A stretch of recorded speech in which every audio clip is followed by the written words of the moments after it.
Deus os abençoe, em nome de nosso Senhor Jesus Cristo. Estamos aqui para trabalhar pela fé apostólica, trabalhar por essa fé preciosa, fé perfeita, esta fé que tem sido colocada em nossos corações pelo Espírito Santo, através da palavra de Deus. A fé vem pelo ouvir e ouvir a sua palavra. Esta fé que tem nos feito escapar da corrupção que há no mundo. É através desta fé que nós somos transformados de fé em fé e de glória em glória na imagem perfeita da palavra. E esta fé, a fé em Jesus Cristo, a fé no sacrifício feito no Calvário, é esta fé que vence o mundo. E temos a promessa feita pelo Senhor Jesus Cristo no livro de Apocalipse, que aquele que é limpo será mais limpo e aquele que é sujo será mais sujo. Então, Jesus disse: vós já estáis limpos pela palavra que vos tenho pregado. Então esta fé preciosa, esta fé apostólica, que seria restaurada pela mensagem do anjo de Malaquias capítulo 4, trazendo a igreja de volta à fé original. Nós temos a promessa dada pelo Senhor Jesus Cristo, que a igreja do tempo do fim, essa igreja que estaria viva para a hora do arrebatamento, essa igreja receberia o mesmo salário dos primeiros trabalhadores. Nós sabemos que a igreja começou em Atos dos Apóstolos e a igreja primitiva, ela recebeu o poderoso Espírito Santo em Atos capítulo 2. Ali estava a instauração da primeira igreja, a igreja primitiva, revestida do poder do Espírito Santo, que até a sombra de um homem curava.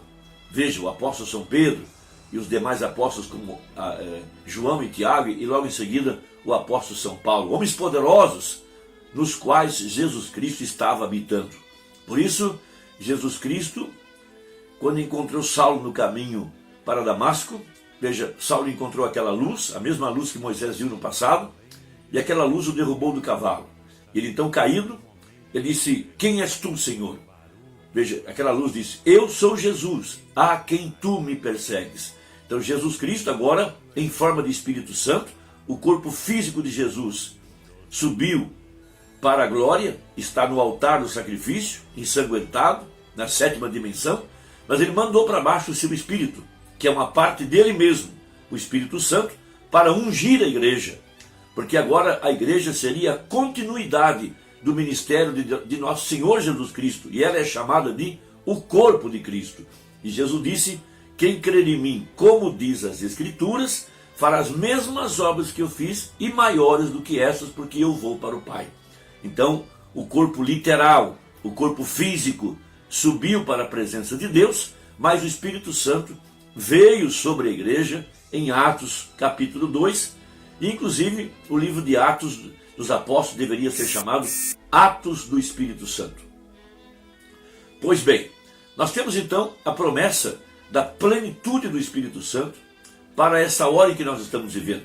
A plenitude da promessa para trazer a ressurreição dos mortos e para tirar a igreja da terra no arrebatamento. Isso é chamado pelo apóstolo São Paulo em Romanos capítulo 8 de a adoção dos nossos corpos.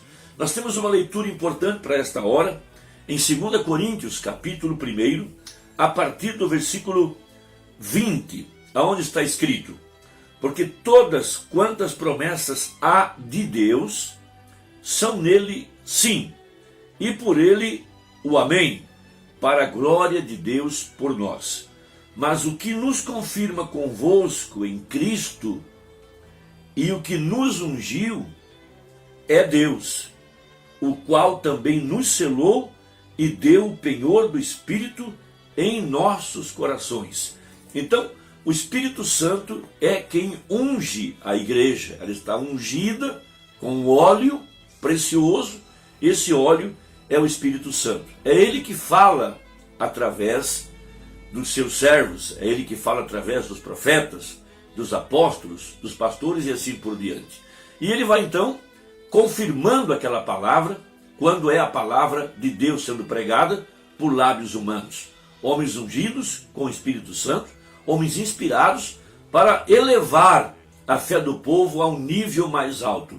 Então nós temos a promessa, de acordo com Malaquias 4 e Apocalipse 10:7, que a igreja subiria ao nível de fé, de receber a plenitude do Espírito Santo, para trazer a ressurreição dos mortos e trazer a transformação aos nossos corpos. E essa promessa é uma promessa bendita, e estamos trabalhando diariamente por essa promessa, trazendo a igreja a esse nível de fé, trazendo a luz da palavra, trazendo a revelação para esta hora que nós estamos vivendo, trazendo a palavra prometida aos corações de um povo eleito que espera em Cristo.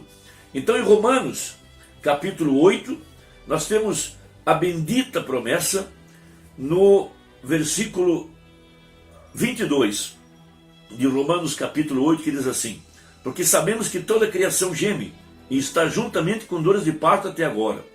E não só ela, mas nós mesmos, que temos as primícias do Espírito, também gememos em nós mesmos, esperando a adoção, a saber, a redenção do nosso corpo.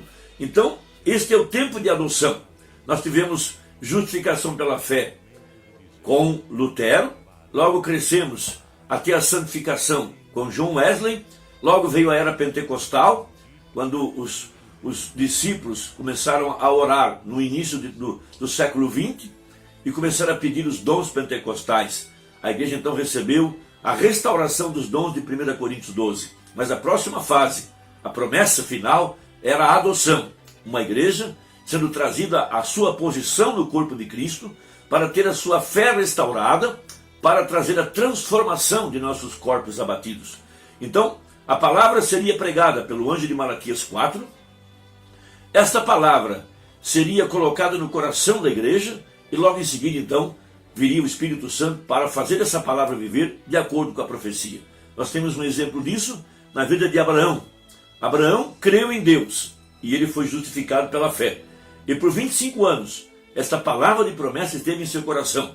Logo, com 100 anos, apareceu-lhe o anjo do Senhor em carne humana, na presença do grande El Shaddai, o grande Elohim, apareceu em carne humana. E ali estava o anjo da promessa, o anjo do pacto, para confirmar aquela palavra e trazer a transformação prometida para que ele pudesse ter o filho da promessa. Esta mesma promessa está agora sendo vivificada e vindicada para a verdadeira igreja do tempo do fim. Nós temos uma palavra do profeta na mensagem Apocalipse, capítulo 5, primeira parte, a serpente ferida, parágrafos 107, 108 e 109, sobre este tema. Então diz assim uma Brana: agora temos o penhor, nosso espírito está gemendo pela adoção plena, porém agora temos o penhor disso. Enquanto recebemos o Espírito Santo, ele é o penhor de nossa completa adoção ou completa salvação. Oh, quão belo! Eu amo isso, correto? Estamos esperando a plenitude da adoção. Então pergunta aí, quando sucederá isto? Na primeira ressurreição. Isto é quando nossos corpos serão mudados dessas criaturas vis que somos, e teremos um corpo como seu próprio corpo glorioso, porque o veremos como ele é e seremos como ele é. Quando ele aparecer, seremos a sua semelhança. Teremos um corpo como o seu, um corpo glorioso, um corpo glorificado. E todas as provas e lutas da vida se desvanecerão numa pequena neblina e desaparecerão para nunca serem. E esses tabernáculos terrenos, nos quais agora gememos, estamos esperando por este penhor pela salvação plena, em sua plenitude por vir. Porém agora, nesses tabernáculos de barro, temos algo que nos diz que temos levantado a tal ponto. Amém? Veja, agora, uma vez, quando amávamos as coisas do mundo, quando pecávamos e andávamos fazendo as coisas do mundo e não tínhamos cuidado para com Deus, estávamos distanciados dele, sem Deus, sem Cristo no mundo. Agora, Deus enviou o seu Santo Espírito e por meio dele somos levantados daquelas coisas. Agora temos o penhor, que sabemos que temos passado da morte para a vida. Irmão, que Deus possa te abençoar e possa completar em seu coração o que o Espírito está nos dizendo nesta hora. Deus te abençoe e até a próxima, se Deus quiser, em nome de nosso Senhor Jesus Cristo. Amém.